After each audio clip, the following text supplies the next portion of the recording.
Hare Rama, Hare Rama, Rama Rama, Hare Hare, Hare Krishna, Hare Krishna, Krishna Krishna, Hare Hare, Hare Rama, Hare Rama, Rama Rama, Hare Hare, Hare Krishna, Hare Krishna, Krishna Krishna, Hare Hare, Hare Rama, Hare Rama, Rama Rama, Hare Hare, Hare Krishna, Hare Krishna, Krishna Krishna, Hare Hare, Hare Rama, Hare Rama, Rama Rama, Hare Hare.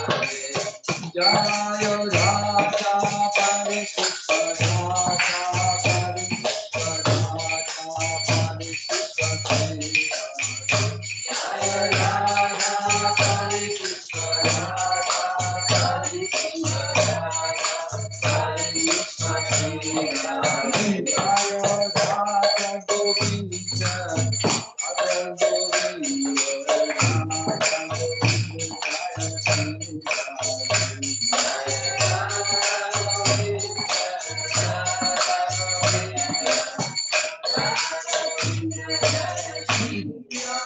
Jaya Sitaram, Jaya Sitaram, Jaya Sitaram, Jaya Sitaram,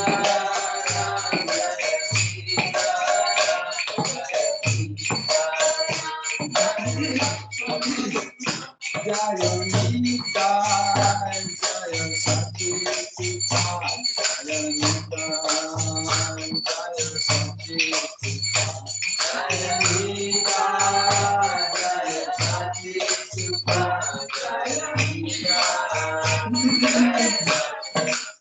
Jaya Prabhupada, Prabhupada, Patita Pavana Prabhupada, Jaya Prabhupada, Jaya Prabhupada,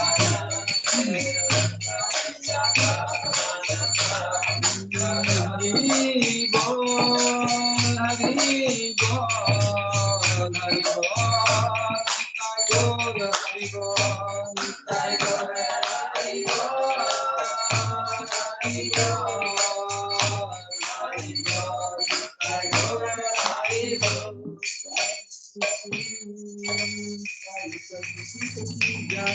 Jagannath Baladev Shimad Subhadra Tulsi Maharani Bhakti Devi Jai, Shri Guru Parampara ki Jai, Srila Prabhupada ki Jai, Shri Glau Devas Assembly.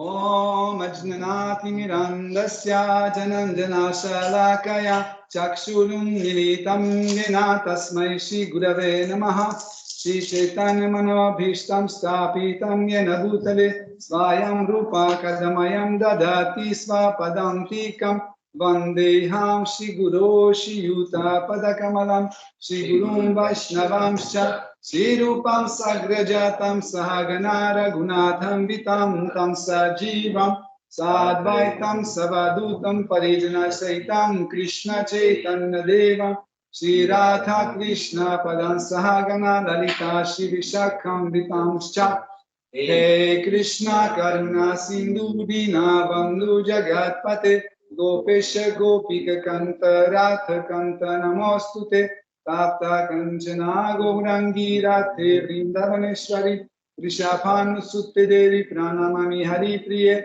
Vancha Kalpatarubhyascha Kripa Sindhubhya Vacha Patitanam Pavanebhyo Vaishnavebhyo Namo Namaha Nama Om Vishnu Padaya Krishna Preshtaya Bhutale Shrimate Bhaktivedanta Swaminiti Namine Namaste Saraswati Devi Gauravani Pracharine Nirvishesha Shunyavadi Paschatya Deshatarine Jai Shri Krishna Chaitanya Prabhu Nityananda Shri Advaita Gadadhar Shivasadi Gaura Bhakta Vrinda Hare Krishna Krishna Krishna Hare Hare Hare Rama Rama Rama Hare Hare Hare Nama Eva Kevalam Kalunasteva Nasteva Nasteva Gatiram Yataha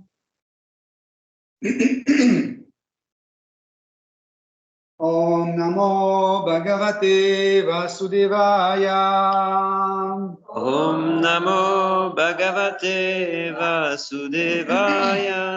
Om Namo Bhagavate Vasudevaya Om Namo Bhagavate Vasudevaya. Om Namo Bhagavate Vasudevaya Om Namo Bhagavate Vasudevaya. Hare Krishna, chers dévots, bienvenue à Yoga Lyrique. Donc, nous continuons d'étudier Srimad Bhagavatam, le 4e chant, 9e chapitre, à partir du verset 16. Yasmin virutha gatayo hyanisham patanti vidyadayo vivitha shaktaya anupurvyat tad brahma vishvabhavam ekam ananta adhyam ananda matram avikaram aham prapadye. Traduction.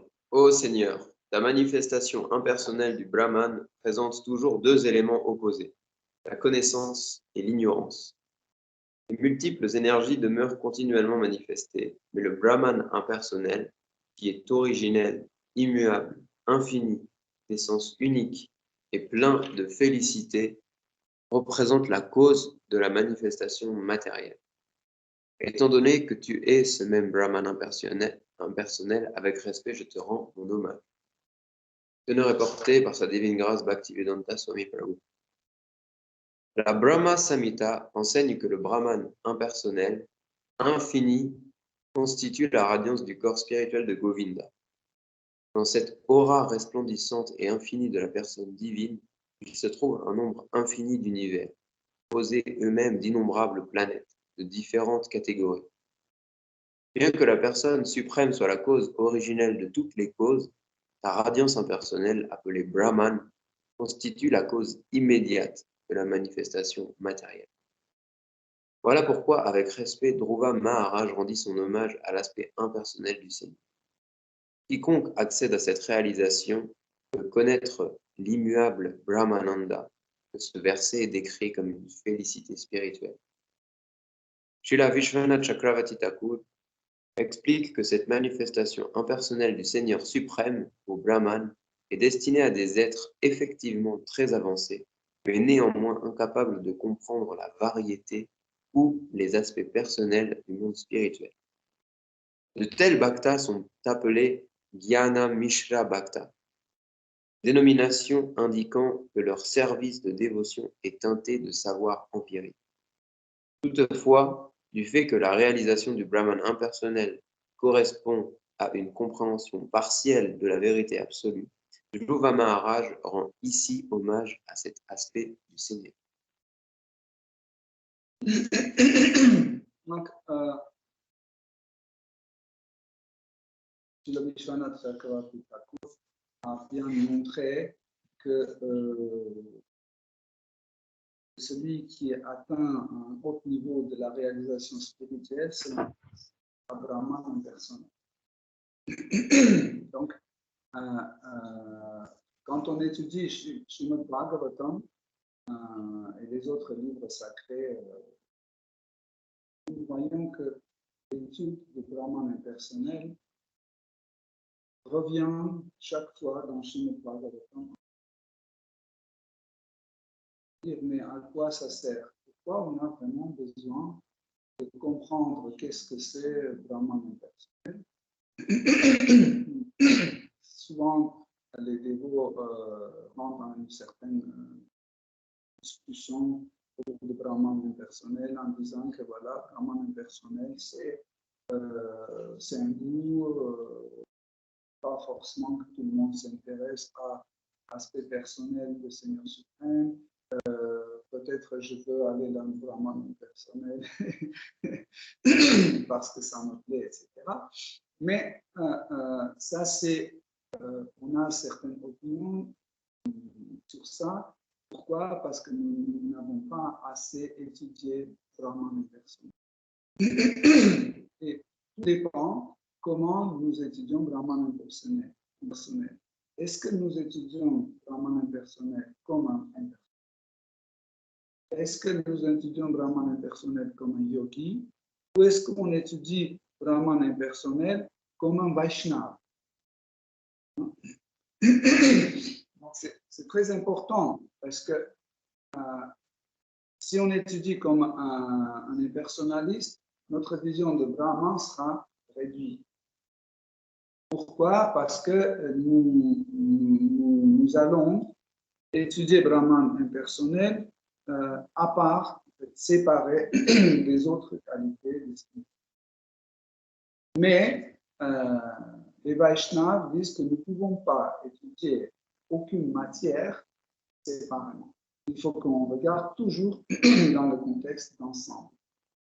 C'est seule solution de comprendre chaque tattva ou chaque vérité, comprendre d'une façon profonde et sans limite.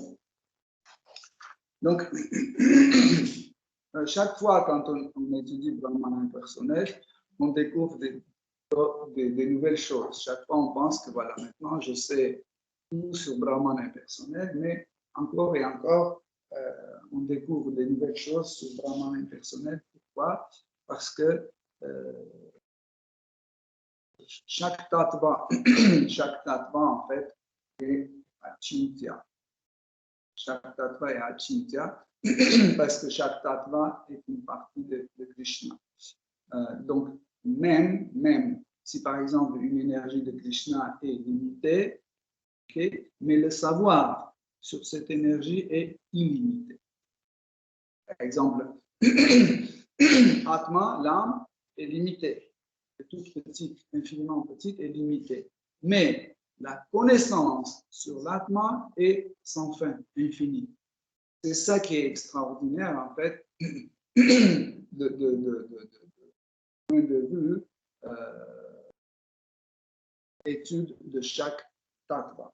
Voilà pourquoi, en fait, notre connaissance sur Brahman impersonnel, chaque fois, va nous donner des nouvelles informations, de nouvelles idées, et ne pensez jamais qu'un jour, on va dire, maintenant, j'ai tout compris, qu'est-ce que c'est Brahman impersonnel. C'est impossible parce qu'encore une fois, c'est achintya, c'est inconcevable. Chaque fois, on va concevoir encore et encore et encore, mais il y aura toujours une partie infinie à concevoir. Donc, dans ce verset, il y a plusieurs descriptions de Brahman impersonnel. Et la première chose importante que Dhruva Maharaj dit, c'est que Brahman est Viruta Gataya. Donc, Viruta veut dire l'opposé. Par exemple, si vous avez le noir, vous avez le blanc. Si vous avez le grand, vous avez le petit. Si vous avez, je ne sais pas, présent, vous devez avoir l'absent. Ça veut dire chaque fois, vous devez avoir les opposés de la même qualité. Et ici, il dit aussi, comme exemple, Dhruva Maharaj donne l'idée, c'est que Brahman impersonnel contient l'opposé de la connaissance, vidya et avidya. Okay. Et en fait, vidya et avidya, c'est deux choses qui neutralisent l'un l'autre. Okay. Donc, vous ne pouvez pas avoir vidya et avidya de même quantité, okay, et comme ça, vous les percevoir. Quand vous avez vidya et avidya de la même quantité, il annule l'un, annule l'autre.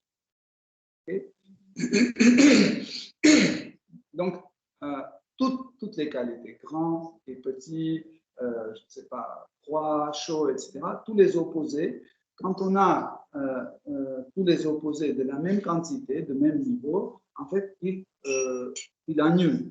L'un annule l'autre. Et je ne sais pas si... C'est justement ça, c'est l'état de Brahman impersonnel. C'est pour ça que le Brahman impersonnel est appelé aussi Nirguna, ça veut dire au-delà de toutes les qualités. Ça veut dire, si par exemple Brahman, la qualité de grand était un peu plus avancée que petit, on avait exemple noir et blanc, pour que ça soit compréhensible. Si noir était un peu plus que blanc dans Brahman impersonnel, on pouvait dire Brahman impersonnel est noir. Mais quand c'est de même niveau, de même quantité, ne peut donner aucune personnification. Qu'est-ce que ça veut dire personnifié ou personnel? Imaginez que nous sommes combien ici? Une quinzaine de personnes, ok? Et nous mesurons tous 1,70 m. Donc, ça veut dire, quand je décris quelqu'un, je ne peux pas amener ça comme un argument parce que tous les hommes sur la Terre, ils font 1,70 m. Donc, comme un argument qui différencie l'un de l'autre, je ne peux pas parce que ils sont tous comme ça. Si, par exemple, on a le même visage, la même forme de corps, le même t-shirt, le même pantalon, la même voix, etc., vous ne pouvez pas dire, vous ne pouvez pas décrire les qualités personnelles. Si je dis, lui, il porte un chapeau orange, vous allez dire, tout le monde porte. Si je dis, il a les sourcils noirs, tout le monde a les sourcils noirs. Ça, c'est la particularité de Brahman impersonnel, qu'il n'y a pas quelque chose qui est plus ou qui est moins pour qu'on le qualifie. C'est ça sa qualité. En fait, sa qualité, la qualité de Brahman, c'est qu'il n'a pas de qualité. Autrement dit, ça, c'est sa qualité. Je ne sais pas si c'est compréhensible. C'est pour ça qu'on l'appelle aussi Nirvishesha. Ça veut dire qu'il est au-delà de toutes sortes de différences. Il n'y a pas de variété, il n'y a pas de diversité dans le Brahman. Qu'est-ce que ça veut dire diversité? Ça veut dire qu'on devait distinguer les choses de différentes choses. Voilà pourquoi dans le Brahman impersonnel, il n'y a pas de manifestation de corps. Si on avait, dans le Brahman impersonnel, on avait la manifestation des corps, tous les corps seraient les mêmes. La même taille, la même voix, la même couleur, tout. Mais autre chose aussi, pourquoi dans le Brahman impersonnel, où il y a tellement de jiva qui va dans sa radiance, il y a infiniment de jiva qui va. Pourquoi un jiva ne manifeste pas le corps, un corps, dans le Brahman impersonnel, dans le Brahma Jyoti? Par exemple, dans le monde spirituel, Atma, il manifeste un corps. Dans le monde matériel, il manifeste le corps. Mais dans le Brahman impersonnel, dans le Brahma Jyoti, il n'y a pas de manifestation d'un corps. Pourquoi? Parce que l'âme ne veut pas rentrer dans les communications. Okay? Donc, Krishna ne lui donne pas le corps. Parce que l'idée de corps, on a expliqué ça il y a 2 conférences, on a parlé de ça. L'idée de corps, pourquoi un être distinct a besoin d'un corps? Pour rentrer dans les communications. Si on ne peut pas rentrer dans les communications, ou on ne veut pas rentrer dans les communications, ça veut dire que nous n'avons pas besoin d'un corps. Voilà pourquoi, dans le monde Brahman impersonnel, en fait, il y a tellement de jiva, mais il ne manifeste aucun type de corps, ni corps grossier, ni corps subtil. Qu'est-ce que ça veut dire? Ça veut dire que Atma utilise ses sens originels dans Brahman impersonnel. Par exemple, ici, j'utilise le mental matériel, l'intellect matériel, la conscience matérielle, ici. Dans le monde spirituel, par exemple, en Goloka Vrindavan, j'utilise mes sens spirituels. Mais dans le Brahmajyoti aussi, parce que c'est un dharma aussi. Okay? C'est un dharma, c'est une demeure spirituelle, parce que les gunas ne sont pas présents là-bas. Okay? Mais le problème, en fait, entre guillemets, le problème, c'est que là-bas, l'âme se trouve dans un état complètement satisfait. Okay? Et cette satisfaction est immesurable. Pourquoi cette satisfaction n'est pas mesurable? Parce que pour mesurer, il faut que vous ayez quelque chose de différent. Par exemple, si je dis cette table mesure 1,20 m, je le mesure par rapport à quelque chose. Parce qu'il y a d'autres choses qui mesurent moins, qui mesurent plus, et en plus, j'ai le mètre. Et par rapport à ce mètre, okay, j'ai un mètre et je pose et dis voilà, par rapport à ce mètre, cette table est 1,20 m. Okay. Mais dans le Brahman impersonnel, il n'y a pas des objets différents. Okay. C'est pour ça que rien n'est mesurable. Okay. Pas seulement dans le sens des choses palpables, mesurables, etc. Même au niveau des sentiments, c'est pas mesurable. Même Brahmananda, la félicité personnelle que nous avons dans Brahmajyoti, cette félicité aussi n'est pas mesurable à cause de ça, parce qu'il n'y a rien pour mesurer. Comparer. Non, à comparer, mais aussi pour mesurer, parce qu'il y a l'idée de matra. Matra, ça veut dire ce qu'on mesure et avec quoi on mesure et ce qui est mesuré. Et donc, on n'a ni l'un, ni l'autre, ni l'autre. C'est pour ça que le Brahmananda, la félicité impersonnelle, durant notre séjour au Brahmajyoti, ne change pas. Par exemple, si vous êtes triste, okay, et il y a quelqu'un qui arrive à côté, il fait des grimaces, etc., votre tristesse part. Ou si quelqu'un vient, il dit encore quelque chose de pire que vous avez déjà eu, ça vous rend encore plus triste. Okay. Mais dans le Brahmajyoti, il n'y a rien qui peut augmenter votre ananda ou baisser votre ananda. Okay. Ça veut dire impersonnel, ça veut dire sans diversité. Et ça dure vraiment de A à Z, du début de votre présence dans le Brahmajyoti jusqu'à la fin de votre présence dans le Brahmajyoti. Okay. Voilà pourquoi, en fait, toutes les qualités de Krishna, sont présentes dans Brahmajyoti, mais de même niveau, de même quantité. C'est pour ça qu'il devient nirguna, parce qu'on ne peut pas saisir. On ne peut pas dire que Brahman impersonnel est gentil. Parce que s'il est gentil à 100 kilos, par exemple, il est méchant aussi à 100 kilos. Donc l'un annule l'autre. Okay. S'il est infiniment grand, donc il est infiniment petit. Les deux infinis se rencontrent et l'un annule l'autre. C'est ces qualités opposées, en fait, l'un annule l'autre.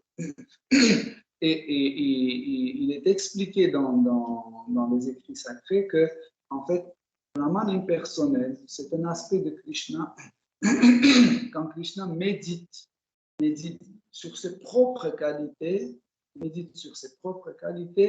sans donner préférence à une de ces qualités. Et sans prendre en compte ses relations avec des autres êtres. Comme ça, dans ce cas-là, il se manifeste comme un Brahman impersonnel. C'est toujours comme ça. En fait, Krishna aussi, il prend les formes selon son humeur.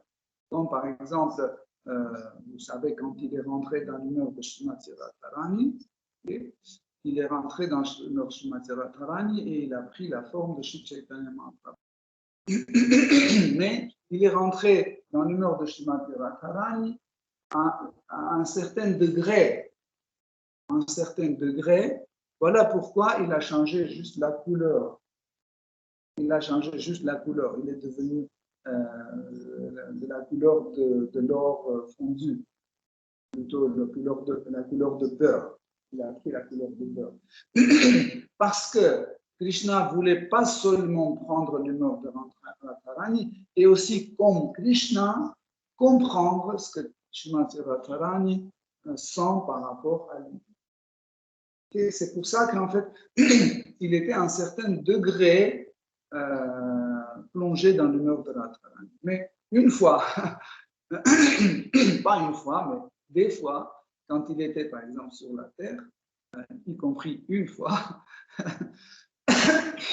il est rentré, quand il rentrait tellement dans l'humeur de Srimati Radharani qu'il ne pouvait plus observer ce phénomène comme Krishna, il devenait Srimati Radharani. Son corps prenait l'apparence de Srimati Radharani. Pareil, quand Krishna, en fait, il fait cette méditation impersonnelle, il manifeste, en fait, une forme de lui-même appelée Brahman impersonnel. Je sais que c'est compliqué parce qu'il y a trop de choses à la fois qui arrivent, c'est un peu compliqué, mais c'est comme ça. Parce que c'est comme ça qu'on peut comprendre, mais de toute façon, on va revenir et revenir plusieurs fois pour comprendre. Mais en fait, pourquoi nous devons comprendre le Brahman impersonnel? Quel est le but? En fait, parce que ce monde matériel, comme il est écrit dans ce texte, ce monde matériel vient de Brahman impersonnel. Okay? Une autre qualité, en fait, une autre qualité importante de Brahman impersonnel le définit comme l'origine de ce monde matériel. Dhruva Maharaj dit que le Brahman impersonnel est l'origine du monde matériel.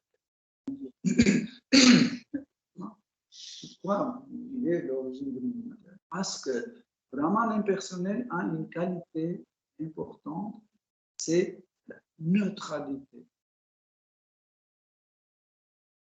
Il est neutre par rapport aux autres êtres vivants, il est neutre par rapport à tout le monde.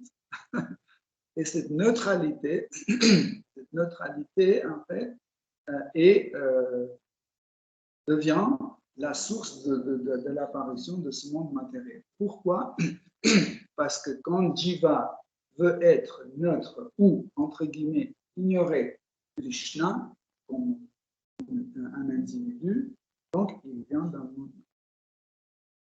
L'énergie matérielle elle-même, elle vient de Brahman impersonnel, elle sort du Brahman impersonnel. Voilà pourquoi elle a les qualités du Brahman impersonnel. Pareil, elle est indifférente dans son état substantiel. Elle est indifférente, inerte aussi. Et chaque fois, quand il n'y a pas de contact avec la conscience, elle va dans son état initial, neutre, passive, inactive, et tout est égal. Comment Krishna arrange pour que l'énergie matérielle sorte de Brahman impersonnel, c'est qu'il essaie de déséquilibrer. Il essaie de déséquilibrer l'énergie matérielle. En fait, il déséquilibre partiellement Krishna, déséquilibre le Brahman impersonnel. Parce que si Krishna déséquilibre complètement Brahman impersonnel, nous allons perdre les fondations de l'existence. Parce que Brahman impersonnel, il est comme les fondations de l'existence. Comme par exemple ce bâtiment, il est sur les fondations. Il se trouve sur les fondations. Et Brahman impersonnel, c'est les fondations de tout l'existence. Et le monde matériel et le monde spirituel, ils s'appuient en base sur Brahman impersonnel. Krishna dit dans la Bhagavad Gita, tous ces univers que tu vas avoir, Arjuna, ils sont comme des perles sur un fil. Et ce fil-là, justement, ce fil-là, c'est Brahman impersonnel. Parce que la base est neutre. Par exemple, si on détruit cet immeuble, sur les bases de cet immeuble, on peut construire un autre immeuble, rouge, ou vert, ou rond, pas rond, mais avec d'autres types de pierres, avec beaucoup de fenêtres, moins de fenêtres. Mais la base est neutre. La base ne définit pas en fait quel type, quelle couleur va avoir les fenêtres. Okay? De la même sorte, en fait, Brahman impersonnel est cette base. Et cette qualité, en fait, Krishna déséquilibre partiellement. Et quelle est la proportion de ce déséquilibre? Cette proportion, c'est juste telle quantité de Brahman impersonnel pour occuper la partie du monde matériel. Pas plus. C'est comme par exemple si vous avez une casserole comme 5 litres, vous ne pouvez pas en mettre plus. Prenez l'eau, 5 litres. Vous ne pouvez pas prendre 10 parce que ça ne va pas rentrer. De même sorte, Krishna, en fait, déséquilibre partiellement et cette partie, c'est juste la partie nécessaire pour rentrer ou tenir dans ce monde matériel. Quel Krishna déséquilibre dans il y a trois Krishna, entre guillemets, qui déséquilibrent le Brahman impersonnel. Tout en premier, c'est Karanadakasha et Vishnu.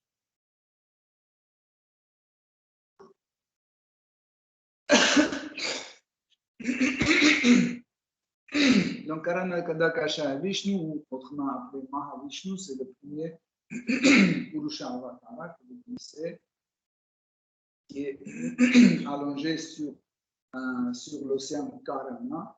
En fait, cet océan Karana aussi, l'océan causal, lui aussi, il est une manifestation de Brahman impersonnel.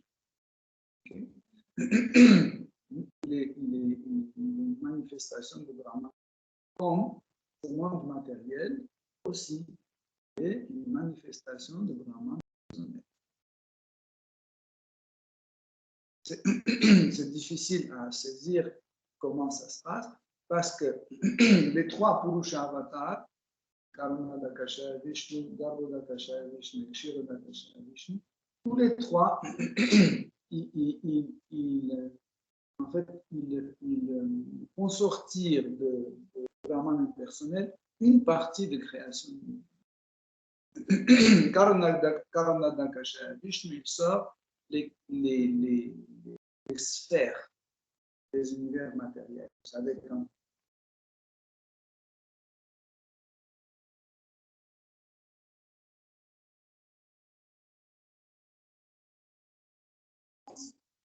ils font sortir partiellement, en fait, juste une partie de création matérielle. Donc, Mahavishnu sort les boules, mais les boules sont vides. Pourquoi? Parce que sa méditation concerne ça. Il est plongé dans Yoga Nidra et avec les yeux fermés, il regarde, en fait, avec les yeux fermés, il médite sur la diversité. Il médite sur la diversité. C'est pour ça que chaque univers est différent. Okay? Grâce à cette diversité, il déséquilibre une partie de Brahman impersonnel. Okay? Et ils prennent en fait, et ces formes-là, ce sont des créations appelées sarga, la création initiale, parce que c'est Seigneur Vishnu qui les a créées. Les boules ne correspondent pas aux êtres vivants, correspondent à la méditation de Seigneur Vishnu. Par la suite, il y a une autre phase de sarga, c'est que le corps de Mahavishnu, il y a deuxième Purusha Avatar, Garbhodakasha Vishnu, qui rentre dedans, et là, il déséquilibre une autre partie de Brahman impersonnel. Comment il fait? Il le fait déjà avec les êtres vivants. C'est pour ça que toute la création qui se passe à l'intérieur de chaque univers commence à correspondre au public présent dans cet univers. Okay? Ça veut dire l'eau que Krishna manifeste, l'intellect, terre, etc., tous les éléments qui font partie de Mahatattva, en fait, ils prennent des formes individuelles qui correspondent à chaque être vivant. Okay? Ça, c'est deuxième en fait, phase, c'est première phase de Visarga, la création secondaire. D'accord avec le désir des êtres vivants. Exactement. Les éléments même, même Pratana, je ne détaille pas trop, mais les éléments, certains éléments, pas tous. Par exemple, les trois gunas, la manifestation des trois gunas, ça c'est sarga, la manifestation initiale. Okay? Ou par exemple l'illusion qui est sortie de Brahman personnel, ça c'est sarga aussi. La temporalité, c'est sarga aussi. Ouais, vous comprenez. Sarga, ça veut dire le mélange. Non, sarga veut dire c'est Garbhodakasha Vishnu qui les a créés. Et Brahma, en s'appuyant sur ces éléments, il commence à ajouter ces éléments qui rentrent déjà dans la création secondaire, dans Visarga. un exemple d'élément Je vais donner. Comme par exemple, Chidabhasa ou le faux ego. Le faux ego, c'est créé par Brahma et l'être vivant. Okay? Parce que Garbhodakasha Vishnu ne va pas créer le faux ego. Il n'a pas de faux ego parce que l'apparition de faux ego, c'est comme ça. C'est que l'ego de l'être vivant de Krishna, okay, quand il touche l'énergie matérielle manifeste tel ou tel élément. Okay. Mais Krishna n'a pas de faux ego, il n'a pas de cette faculté pour tomber sous l'influence de Maya, pour avoir un faux ego. Okay? Mais l'être vivant, il a cette faculté de tomber sous l'illusion. C'est pour ça que dès que Krishna envoie la présence des âmes et dès qu'il rentre en contact avec l'énergie matérielle, le faux ego, donc à partir de l'apparition de faux ego, il y a la création de appelée Visarga.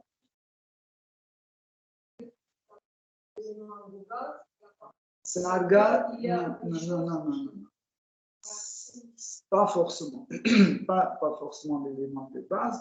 C'est la création de Krishna et Visarga, c'est la création des êtres vivants. Mais il y a quelque chose d'intéressant, c'est que parmi les êtres vivants, un être vivant comme Brahma, il rentre dans Sarga, dans la création initiale. Parce que c'est Garbhodakasha Vishnu qui a créé. Donc c'est pour ça que Brahma est un Shakti Avesh avatar et un pur dévot. Parce que, en fait, originellement, à partir du moment de son apparition, il n'y a pas de faux école. Même s'il joue le rôle,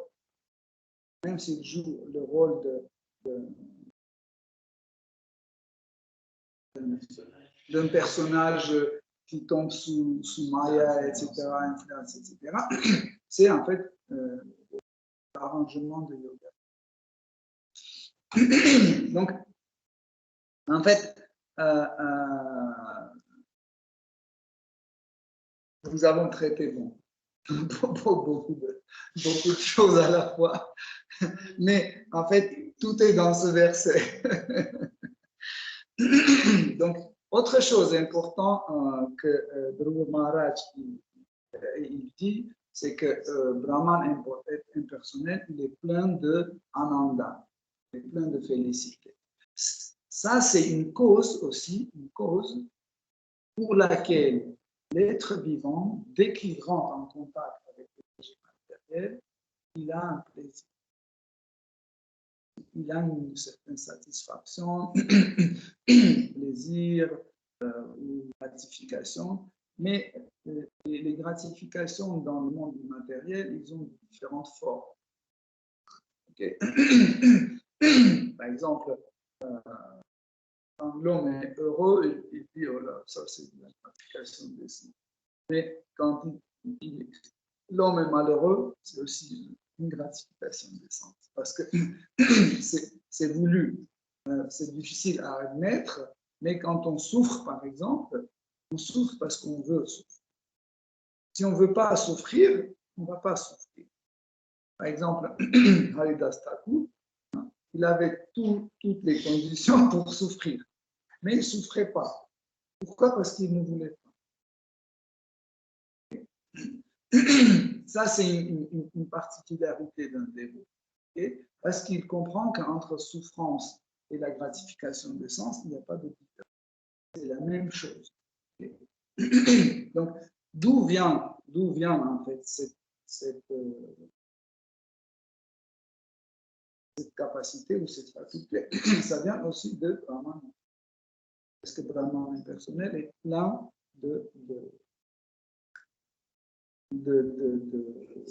d'ananda, de félicité. Okay? Donc, et il finit en fait ce verset, Dhruva Maharaj finit ce verset avec les paroles que voilà, je sais qui est ce Brahman impersonnel et je sais que ce Brahman impersonnel, c'est toi. Parce que devant lui, c'était Kshirodakasha et Vishnu qui étaient devant lui. Je sais qui est Brahman impersonnel et finalement, je sais que c'est Brahman impersonnel. Voilà, donc, on va en 1. C'est drôle, le Brahman impersonnel, c'est toi. C'est toi, je sais que c'est toi. Donc, on continue le verset 17. Verset 17. Ô Seigneur, toi, la personne divine, tu es la personnification suprême de toute bénédiction. Et pour celui qui se consacre à ton service de dévotion, sans nourrir d'autres désirs, l'adoration de tes pieds pareils au lotus revêt plus de valeur que les pouvoirs de la royauté. Telle est la bénédiction qui accompagne l'adoration de tes pieds pareils au lotus. Quant aux bhaktas ignorants dont je fais partie, tu veilles sur eux par ta miséricorde immotivée, tout comme une vache prend soin de son jeune veau en le nourrissant de son lait et en le protégeant contre tout danger.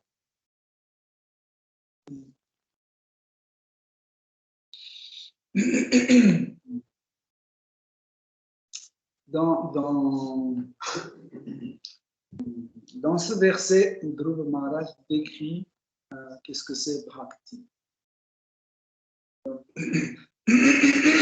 Donc, originellement, les grands sages ont présenté la description de Bhakti sous cette forme. Ils disent que tout type d'activité, qu'est-ce qu'on comprend, c'est-à-dire activité selon le corps grossier, corps subtil ou par la parole, qui sont destinés à Krishna ou à ses proches ou à ses manifestations ou à son nom, etc., tout ce qui est lié à Krishna. Et ces actes ont pour but de faire plaisir à Shri Krishna. Et quand on n'a pas un autre but à part cela, comme la cultivation de la connaissance, non, quand tu cultives. La culture de Ok. La culture de connaissance ou de karma, ou bénéficiaire le fruit de la gratification des sens ou un yoga mystique ou autre, ça s'appelle. Et il dit qu'en fait, celui qui s'adresse au bhakti, il ne peut plus, celui qui a goûté le bhakti, il ne peut jamais dérailler et sortir des rails de bhakti. Impossible. Pourquoi? Parce que le reste du monde sans goût. Ça perd le goût. En fait, comment ça se passe que, par exemple, nous choisissons telle ou telle activité dans la vie, on fait ceci ou cela. En général, quand on est libre de choisir, on s'oriente selon le goût que nous avons. Le goût. Par exemple, pourquoi vous êtes venu à yoga lyrique et pas aller à l'église catholique ou à mosquée ou synagogue? Parce que c'est ce goût-là que vous aimez. Personne ne vous a amené à force, vous êtes venu tout seul. Pourquoi? Parce que vous avez. Quand vous allez au magasin et vous êtes libre de choisir, qu'est-ce que vous choisissez comme alimentation? Ce qui vous plaît, que vous aimez. C'est le goût, en fait, qui vous dirige. C'est le goût qui vous dirige. Mais en fait, ce goût, en réalité, ce goût, c'est une manifestation de Sthai Bhava, qui est une attraction vers Shri Krishna. Et en fait, d'une façon pervertie, ce Sthai Bhava se manifeste dans le monde matériel sous la forme d'attraction vers les objets matériels pour la gratification des sens.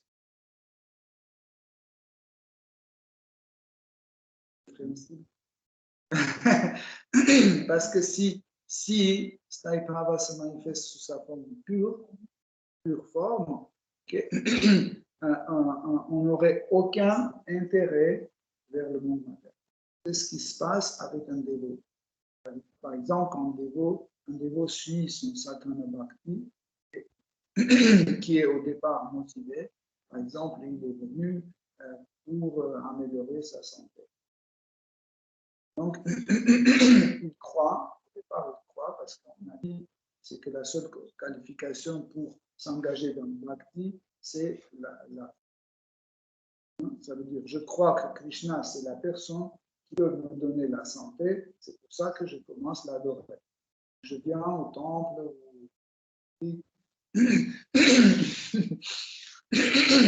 je commence à servir les dévots, je commence à chanter avec Krishna, etc.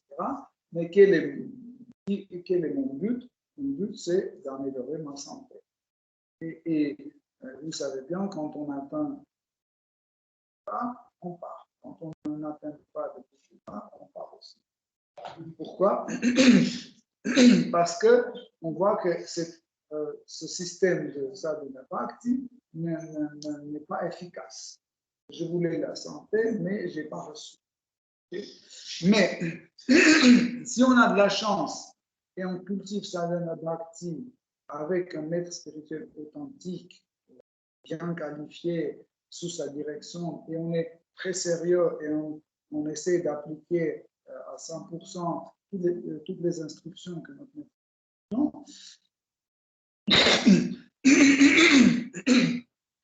nous commençons à développer un goût pour Bhakti, appelé Ruchi. C'est 9 étapes de Bhakti. En fait, ce Ruchi en fait, c'est une première manifestation forte de Sthayi Prabhu.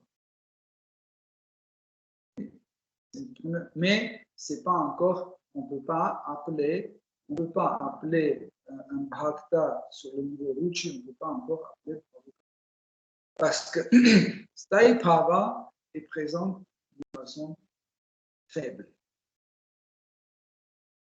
C'est une façon faible et elle ne peut pas devenir tout de suite, elle ne peut pas se transformer ni en rasa, ni en prema, okay? C'est juste une... Mais par rapport aux précédentes étapes, c'est la première fois que Sadhaka, le pratiquant, Sadhaka, il manifeste en fait son goût pour le service dévotionnel. Et en fait, à partir du moment quand il a ce ruchi de service pour chanter, le goût pour le service dévotionnel, pour chanter, pour étudier Srimad Bhagavatam, cuisiner pour Krishna et autres services dévotionnels, à partir de ce moment-là, le goût pour son motif initial se perd. Okay? Il se rappelle, dit, mais finalement, pourquoi je suis venu dans l'opposition de Krishna? Parce que je voulais améliorer ma santé. Bon, je n'ai pas amélioré ma santé, mais ce n'est pas grave, mais ça me plaît ici. Pourquoi? Parce que je chante avec les dévots, parce que je suis une bonne reconnaissance. Donc, le goût pour la santé, l'importance pour la santé, je peux dire. Pourquoi? Parce que j'ai une émotion plus forte que la précédente. En fait, dans Bhava-tattva, dans la science sur les bhava, il y a un principe. Toujours, le bhava qui est plus fort couvre le bhava qui est plus faible. Okay? C'est ça le principe. C'est pour ça que, par exemple, dans notre prédication, logique n'est pas suffisante. Il faut donner à cette personne à qui nous prêchons, il faut donner à cette personne un bhava qui est plus fort que la sienne, okay? Pour qu'il soit attiré par ce goût. Par exemple, l'autre jour, il y avait une personne qui me racontait comment il a rencontré le Harinam dans la rue. Et il a dit, c'était la première fois quand je voyais les gens qui sont heureux. Et en fait, il a senti qu'il y a eux, ces gens-là, c'était des dévots qui chantaient Hare Krishna dans la rue. Il a senti qu'eux, ils ont quelque chose, un goût supérieur que lui. Ça veut dire qu'ils ont un bhava qu'il n'a pas. C'est pour ça qu'il était très attiré. Ça, c'est la clé de prédication. Si on peut transmettre ce goût qui est supérieur par rapport au goût que les autres ont, nous pouvons attirer quelqu'un vers Krishna. C'est pour ça qu'on dit que Bhakti vient de Bhakti. Et qui est le possesseur de Bhakti? Le Bhakta. Donc, on peut avoir le Bhakti en s'associant avec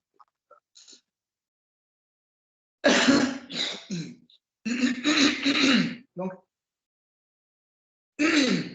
par la suite, Dhruva Maharaj, il dit que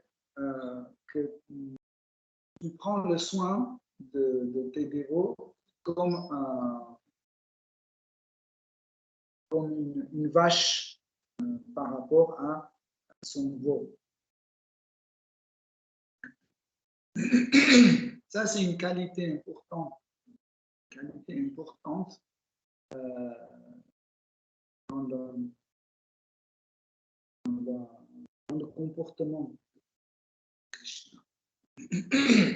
C'est important et des fois, cette qualité, parce que qu'est-ce que c'est comme qualité? C'est la qualité de paternité ou maternité, n'est-ce pas? Et souvent, les le prend pour un critère ou pour un symptôme pour dire que c'est une rasa. Et ils pensent que c'est une rasa, Vatsa la rasa. Krishna est notre parent, ils sont ses enfants. Non, en fait, c'est juste une qualité de Krishna qu'il a envers tous les êtres humains. Il prend soin de tous les êtres humains, peu importe. C'est un dévot, c'est un non-dévot, c'est un démon, c'est un matérialiste ou athéiste, impersonnaliste ou karmi ou yogi, peu importe. Il prend soin de tout le monde, de tous les êtres vivants, même des microbes. Ça, c'est sa qualité initiale, originelle. Okay? Mais il ne faut pas penser comme ça, que si Dieu est comme ça, donc c'est une rasa, donc nous, on est ses enfants, et puis c'est notre Père. Donc, ça, c'était donné, c'est une non-compréhension, en fait, de cette faculté de Krishna a causé des problèmes de l'apparition de rasa dans le christianisme. Le christianisme, on dit Dieu est notre Père. C'est pour ça que la prière la plus répandue, c'est la prière Notre Père. Notre Père qui est aux cieux, etc. Mais ils ne peuvent plus imaginer que Krishna peut aussi être le frère, l'époux, ou frère, ou ami, maître, ou un enfant, etc. Il n'arrive pas à ça, à accepter. Pourquoi? Parce qu'ils ne connaissent pas Rasa Tattva. Rasa Tattva, en fait, se base sur, en premier, se base sur des sentiments de dévot envers Krishna, et pas sur le sentiment de Krishna vers le dévot. Okay? Parce que même les positions occupées dans la société par rapport à Krishna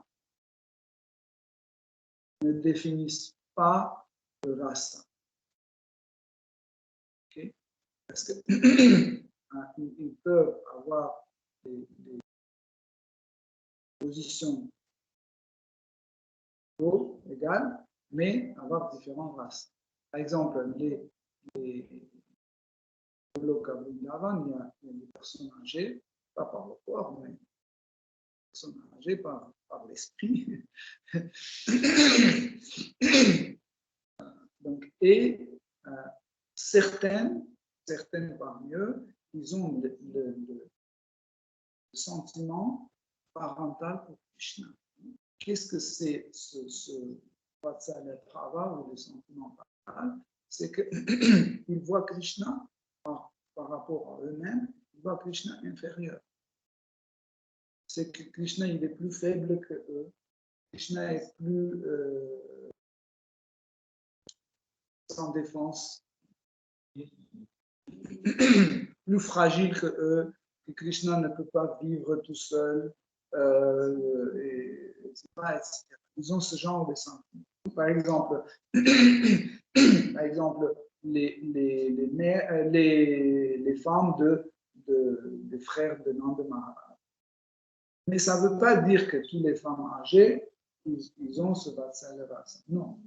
Ils peuvent occuper certaines positions d'une femme âgée dans la société, mais voir Krishna comme leur maître. Voir comme leur maître. Ou autre exemple aussi, Bhishma Dev. dans la société, il occupait la position de grand-père. Mais ça ne veut pas dire qu'il était dans Vatsalya Rasa. Même si Krishna le considérait comme son grand-père, leur relation était dans la relation Priti Rasa, la relation maître et serviteur. Ou Tava aussi, il occupe la position d'un ami, mais son rasa n'est pas Priya Rasa, n'est pas le Sakya Rasa. Sa relation est comme maître et serviteur. Et donc, ça c'est important à comprendre. Et ici, dans ce verset, Dhruva Maharaj dit que tu prends soin de tous les êtres vivants comme la vache prend soin de son veau. Ça veut dire que c'est comme un père ou comme une mère prend soin. Et surtout, il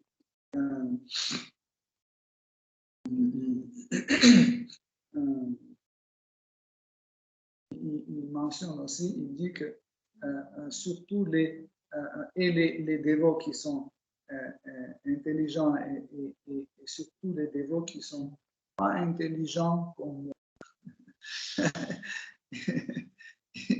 ils se classifient dans les dévots qui sont dans Tamas et qui ne comprennent rien. Okay. Pourquoi, en fait, quelle conclusion fait Dhruva Maharaj? Parce qu'il voit la grandeur de Bhakti. Quand on ne voit pas la grandeur de Bhakti, nous pensons que voilà, je suis un super dévot, je suis meilleur. Là, je suis Uttama-Adhikari, Vasika Bhakta. Pourquoi? Parce qu'on connaît Bhakti très peu. Mais quand on voit Bhakti plus grand, on voit qu'on est nul. Et là, ce que Dhruva Maharaj dit, ce n'est pas un sahajya. Il ne veut pas passer pour un grand dévot, pour un pur dévot. Il dit la vérité parce qu'il voit la grandeur et la puissance. Ok, Hare Krishna. Je pense que ce n'est pas trop intense et pas consistant. Parce que je voulais absolument arriver au 18e verset, parce qu'après, ça change, et c'est Shreya Vishnu qui répond à... Non, on s'arrête aujourd'hui. Le reste, ce sera avec Krishna. Si vous avez des questions, des commentaires. On dit que rasa est défini par le sentiment de dévot vers quelqu'un, pas par est-ce qu'on peut expliquer, est-ce que ça vient de l'Égypte? Si Krishna a quelque chose de sentiment à une personne, nous, on est limité. On n'a pas toute la gamme des sentiments, c'est pourtant on ne peut pas répondre. Que personne peut proposer comme sentiment une bon sentiment. Krishna a des sentiments infinis. Est-ce que c'est à cause de ça ou il a d'autres? Oui, c'est tout à fait comme ça. En fait, un être vivant, il est limité. Rasa est appelé Mukhya Rasa. Ça veut dire défini. Okay? Et Krishna est Ekarasa. Eka veut dire un. Il a un rasa qui est compatible, même tous les spectres. Entre Vatsalya Rasa et Sakya Rasa, il y a tout un spectre de rasa infiniment grand. Et Krishna peut, et son Ekarasa est compatible. C'est pour ça que Krishna attend que l'initiative vient de Dieu. Des fois, on nous demande, mais si Krishna est aussi, aussi gentil, etc., pourquoi il ne vient pas, il ne prend pas tout le monde, et pourquoi il n'amène pas tout le monde dans mon posé, et la question sera finie. Pourquoi? Parce que s'il amène, et nous n'avons pas encore manifesté notre sentiment, sur quelle base on va avoir une relation.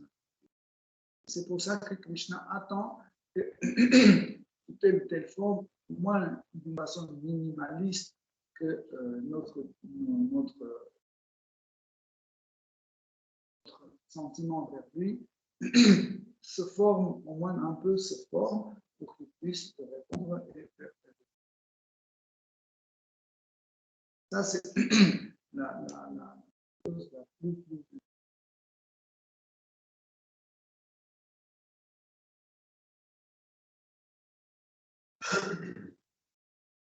Tout à l'heure, vous parliez de la manifestation en fait, de Baba perverti dans le monde matériel et qui se manifeste comme désir pour cet objet.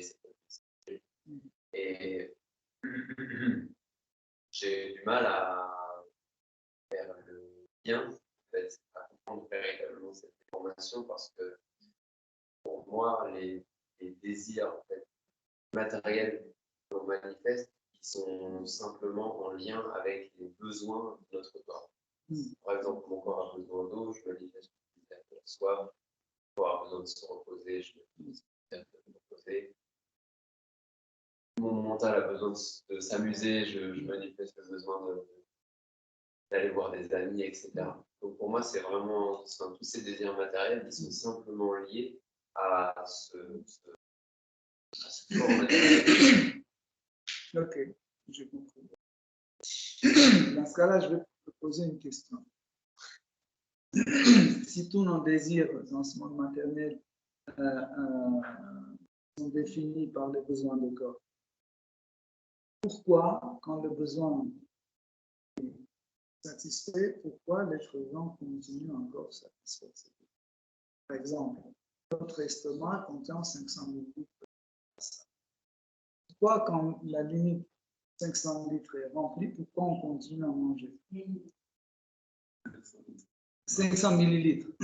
Pourquoi on continue à manger jusque-là? Le corps n'a pas besoin. Pourquoi, quand notre corps sous la douche est déjà lavé,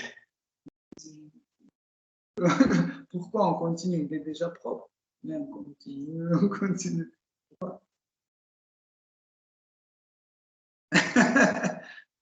Parce que le corps. Parce que ça existe. Alors, quel est ce besoin? Ce n'est pas un besoin juste corporel. C'est un besoin d'ananda. Et en fait, nous allons vers ananda. En fait, ananda vient de Krishna. Et il vient sous différentes formes. Il y a Brahmananda, il y a Pavananda, Ananda, Vasananda. Plusieurs anandas. Tous les anandas, en fait, les anandas viennent de Krishna. C'est pour ça que dans notre état normal, dans le monde spirituel, on a toujours cette attraction vers Ananda. Cette attraction vers Ananda. Et quand nous sommes dans notre évolution, à un certain niveau, il y a cette attraction qui est forte, ok? Autre chose, ça nous intéresse. Mais sur l'étape d'évolution, par exemple, l'âme éternellement petite dans son âge. C'est difficile de dire que, comment une âme, si elle est éternelle, comment au niveau de son âge, elle est jeune.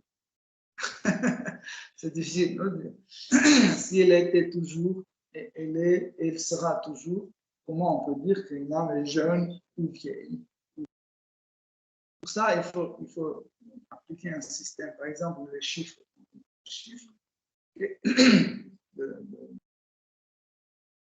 Infini par là et infini par là. Donc, par exemple, prenons un chiffre, 200. 200, on va dire, ça c'est beaucoup. Or à 10. Mais après, si on prend 500, c'est plus que 200. Okay? Mais si c'est infini par là, infini par là, différence. C'est l'âge, ce n'est pas les années, c'est l'expérience. L'expérience dans certaines directions. Entre guillemets, l'âge d'une âme, c'est l'expérience dans la direction de relation avec Krishna. Progressivement, l'âme commence à briller. Par exemple, quand il y a la fleur sur l'arbre, sur un pommier, vous avez une fleur. Cette fleur contient déjà la pomme, mais elle n'est pas à saisir. Quand les pétales tombent, il y a un petit truc vert qui apparaît. C'est aussi une pomme. Quand ça devient plus grand, c'est aussi une pomme. Quand ça devient encore plus grand, c'est aussi une pomme. Quand c'est vert, c'est une pomme.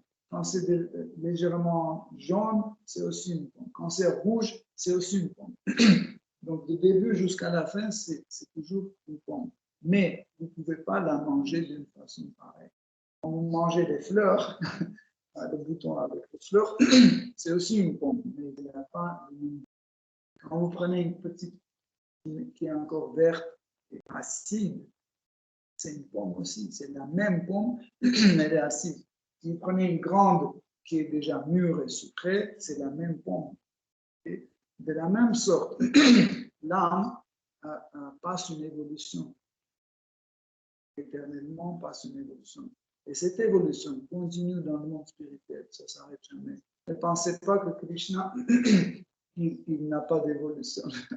Parce que sinon, un jour, on viendrait, on le dépasserait. Donc Krishna, il évolue aussi.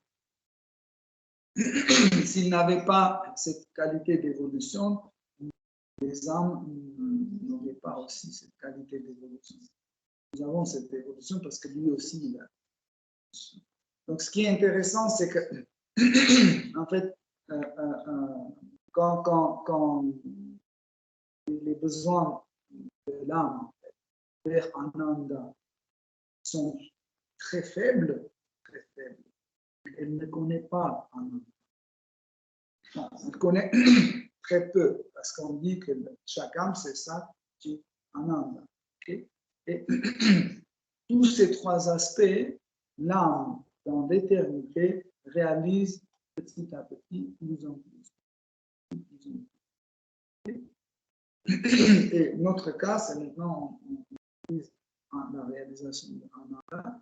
Quand son attraction ou sa réalisation d'Ananda est trop petit et l'âme se trouve sur la frontière entre le monde matériel et le monde spirituel, sur l'espace appelé Viraja, donc, et il voit en fait la manifestation d'Ananda dans le monde matériel et il voit la manifestation d'Ananda dans le monde spirituel.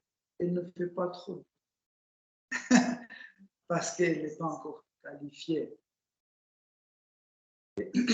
C'est comme par exemple, vous allez acheter une voiture et vous voyez cette voiture rouge, l'autre aussi est rouge, ça. Et bien, en fait, vous avez pris ça, mais elle est mauvaise. Pourquoi? Parce que vous ne connaissez pas, en fait, vous n'êtes pas qualifié dans les voitures. Vous avez pris en les comparant et vous avez pensé que c'est la même. De même sorte, la réalisation ou sa qualification pour Ananda, l'âme est trop petite et l'âme ne différencie pas trop. Parce que ici aussi, dans le monde spirituel, il y a l'illusion, dans le monde matériel aussi, il y a l'illusion. Et en fait, cette illusion,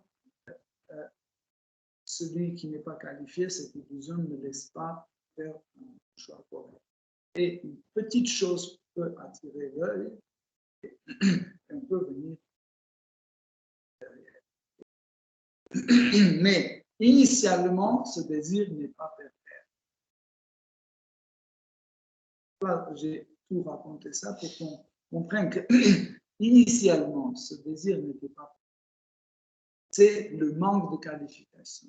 Par exemple, si quelqu'un fait quelque chose sans qualification, sans être qualifié, par exemple, l'enfant veut laver la vaisselle, il n'est pas qualifié, il casse les assiettes.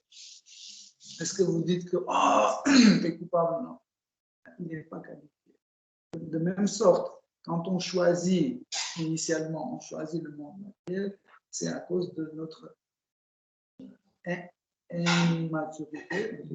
immaturité, à cause de notre immaturité, à cause de manque de réalisation d'Ananda. C'est pour ça qu'on tombe, vient dans ce monde matériel. Mais en fait, cette attraction, en fait, ça a été appelé Rati ou Bhava, et initialement existe en nous. Et l'âme se tend toujours vers Ananda, toujours. Et quand il vient ici, il perd Krishna, parce que l'énergie matérielle a cette qualité de Maya, d'illusion, et cette énergie matérielle cache, en fait, cache Krishna. Et notre attraction vers Ananda, je prends le miel, oh, c'est très bon. Après, je fume, je dis, oh, c'est très bon. Je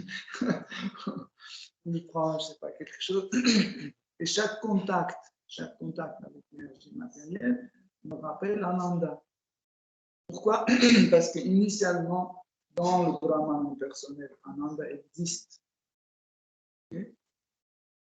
Existe, c'est pour ça que dans l'énergie matérielle contient aussi Ananda passe à travers le Brahman et à travers l'énergie. Hein? Oui. Je ne sais pas si j'ai expliqué. Mais le plus important, c'est de comprendre qu'initialement, l'âme est toujours attirée vers Ananda. Toujours. Mais c'est ce manque de qualification, en fait, qui ne permet pas de faire la vraie différence du monde spirituel. À tel point qu'ils pensent que c'est la même chose. Pas qualifié pour différencier.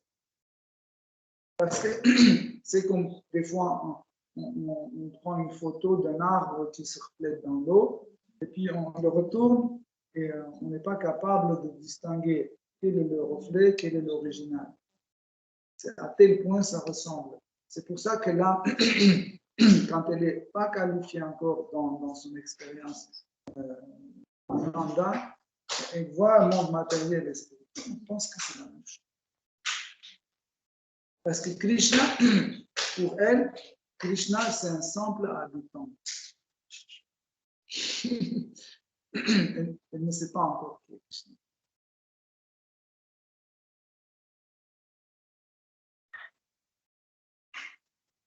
Vous avez d'autres questions?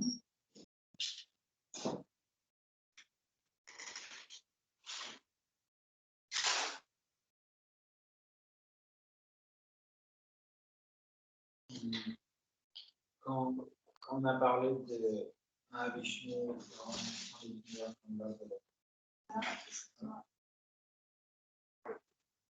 quand on a parlé de Mahavishnu qui rentre dans l'univers comme base de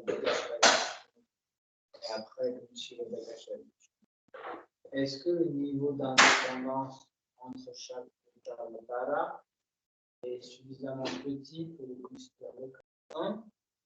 Ou est-ce qu'ils sont aussi indépendants entre guillemets comme Ramachandra et l'univers? Okay. En fait, c'est pas grave parce que la réponse va contenir la question. Donc, en fait, ces trois Purusha Avatara, en fait,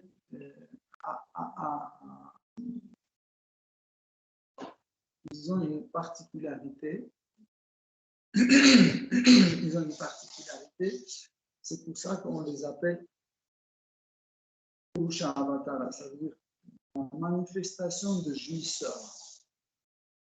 La manifestation de jouisseur. Mais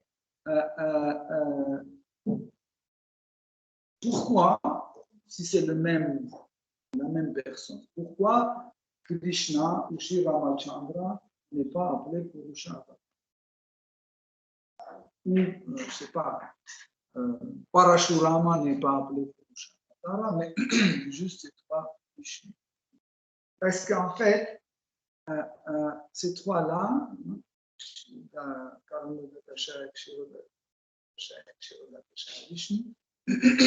c'est en fait trois en un, mais ils sont en même temps un et en même temps différents.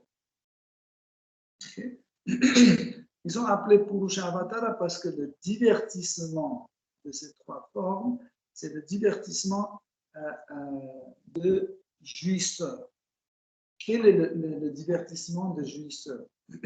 C'est que quand tu prends une position entre guillemets passive pour que quelqu'un te qui te fasse le plaisir. Par exemple, quand je vais au cinéma, je prends la position de jouisseur. Je m'assois et devant moi, dans le théâtre, les comédiens jouent, quelqu'un danse, quelqu'un joue la musique, etc. etc. Et moi, je suis le jouisseur. Je suis Vishnu. Okay. Donc, je prends, en fait, le jouisseur a une idée passive. Ça ne veut pas dire que Krishna ne jouit pas, mais il prend la position active. Il fait un échange. Okay. Il joue avec les êtres vivants, avec ses propres manifestations. C'est pour ça que même s'il jouit, on n'attribue pas une position de jouisseur à Shri Ramachandra ou Shri Chaitanya Mahaprabhu. Parce que, par exemple, prenons Shri Chaitanya Mahaprabhu, on ne peut pas l'appeler Purusha Avatara. Et pourtant, il est jouisseur aussi. Mais sa position n'est pas une position de jouisseur, parce qu'il est venu pour répandre le Saint-Nom. Vous pouvez dire, bah, attends, par exemple, le Garuda Kasha Vishnu, ce n'est pas un jouisseur parce qu'il construit l'univers. Non. Il regarde comment Brahma construit. Ce n'est pas lui qui construit. Okay? Même, on peut penser que, bah voilà, il y a Triguna Avatara, okay? Brahma, Shiva et Vishnu. Donc là, le Vishnu, il n'est pas jouisseur, il bosse, non? Parce que le rôle de Vishnu, c'est le maintien de cet univers. Il doit maintenir cet univers. Okay? Donc, il a des obligations. Non, même ça, il ne fait pas de lui-même, il le fait à travers ses énergies. Ça veut dire qu'il garde toujours cette position de jouisseur. Même quand on voit le divertissement de Kshirodakasha Vishnu, qui est le plus actif entre ces trois-là, hein? Entre ces trois-là, le plus actif, c'est Kshirodakasha Vishnu. Donc, par exemple, quand il est allongé dans l'océan du lait, et les devas vont se plaindre contre Hiranyakashipu, etc., etc. Même là, qu'est-ce qu'il fait? Il est allongé et quand les médias arrivent, il les écoute. Il dit, OK, ne vous inquiétez pas, cela sera résolu, ne vous inquiétez pas. Toujours une position passive. Même quand il est venu, par exemple, voir Kardamamuni, qu'est-ce qu'il a fait? Il est venu, seule chose en gros qu'il avait, il a prononcé les paroles, content, il a versé quelques larmes dans le lac de Sarova. Minimum, vraiment minimum. En plus, ce n'est pas un truc interactif, c'est juste, il était ému, c'est pour ça qu'il y avait des larmes qui ont sorti. Bon, vraiment un minimum, il fait toujours un minimum. Comme par exemple, quand il a sorti de lac l'éléphant Gajendra avec le crocodile, hein, qu'est-ce qu'il a fait? Même là, qu'est-ce qu'il a fait? Il a coupé la tête, au crocodile, mais pas lui, c'est Sudarshana qui a fait. Parce que Sudarshana Chakra, il est autonome. Tu vois? Il connaît tout de suite le désir de son Seigneur. Ce n'est pas comme ça que Kshirodakashaya Vishnu a sorti son Sudarshana Chakra. Il l'a armé comme ça. Il a jeté.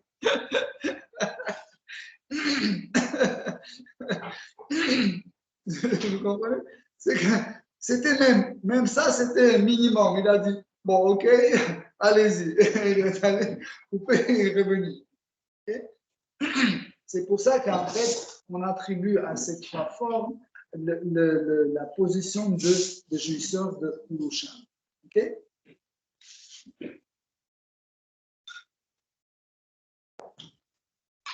Est-ce que il y a un effet, comme j'explique avec vous,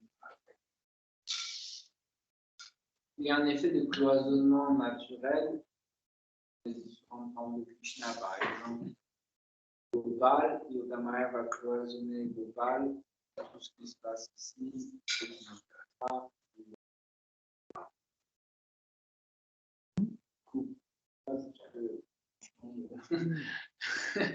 Les activités dématérialistes, ça n'intéresse pas.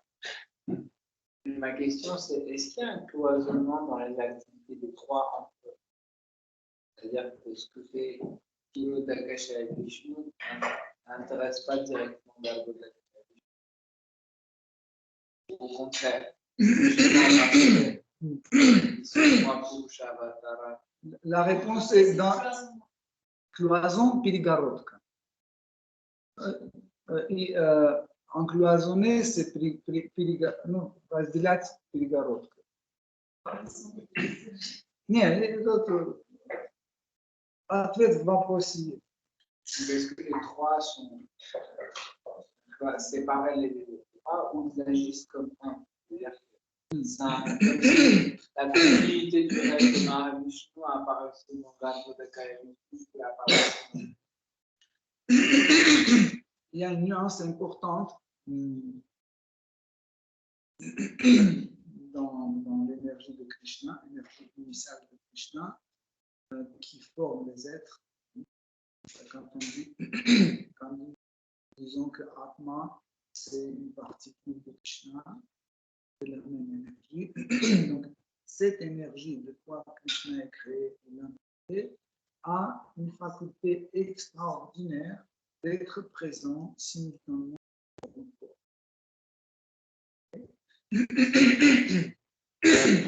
Et quand l'âme est présente dans différents corps, ça c'est important, si vous pouvez comprendre ça, c'est hyper.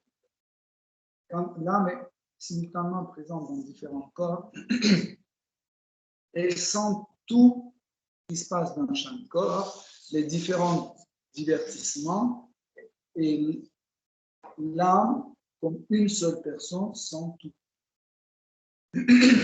D'une façon séparée, mais tout va dans le même. Pour que ce soit compréhensible, je vais vous donner un exemple. Par exemple, prenons le riz sucré. Okay.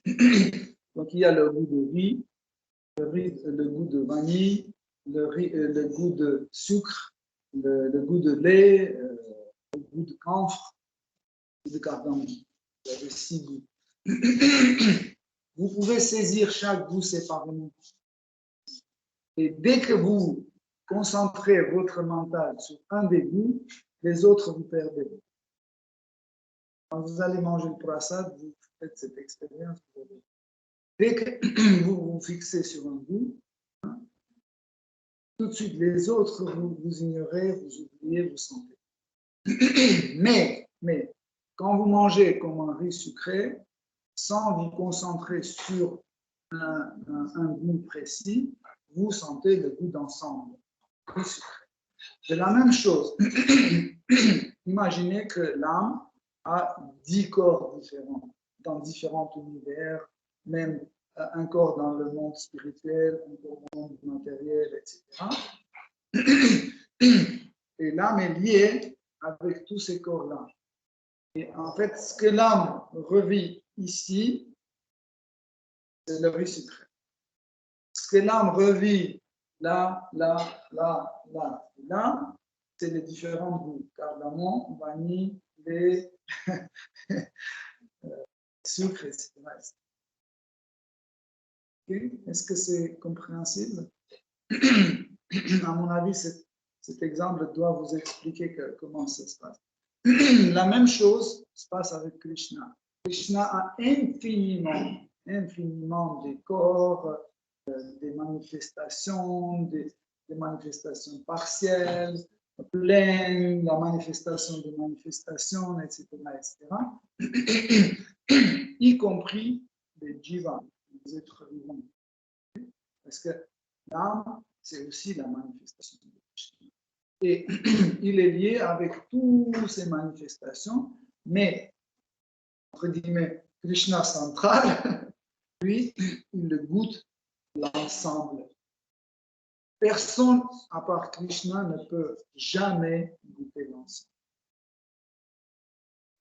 Même les autres formes, comme Narayana par exemple, Shiva, Narasimha, ils goûtent, mais ils ne goûtent pas l'ensemble. Okay. De la même façon, les trois Purusha avatars, c'est la même personne.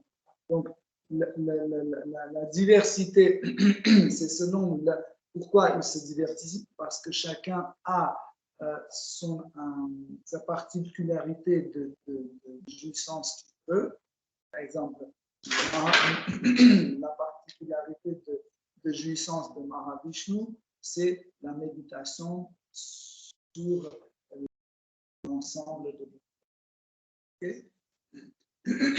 C'est en fait, il lance sa jouissance, c'est comment la jouissance de Mahavishnu ressemble à la jouissance d'un sculpteur. Il arrive dans son atelier et il voit des tonnes de l'argile.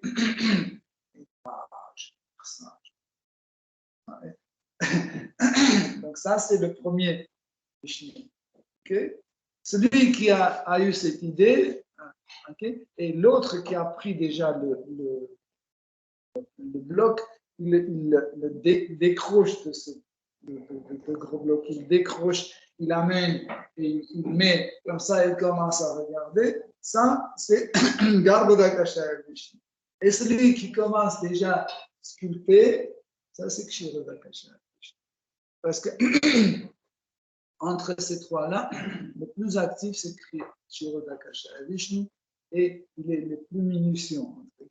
Pourquoi? Parce que Kshirodakashaya Vishnu qui rentre dans chaque atome, qui rentre dans le corps de Virat Rupa, qui est présent dans le corps de chaque être vivant, etc. Et Vigo, c'est-à-dire que Vishnu partiellement de son activité. Oui. Alors que Vishnu ne jouit pas. Oui, mais c'est la même personne. Oui, c'est la même personne. C'est la même personne. Le cloisonnement est hiérarchique. Oui, en fait,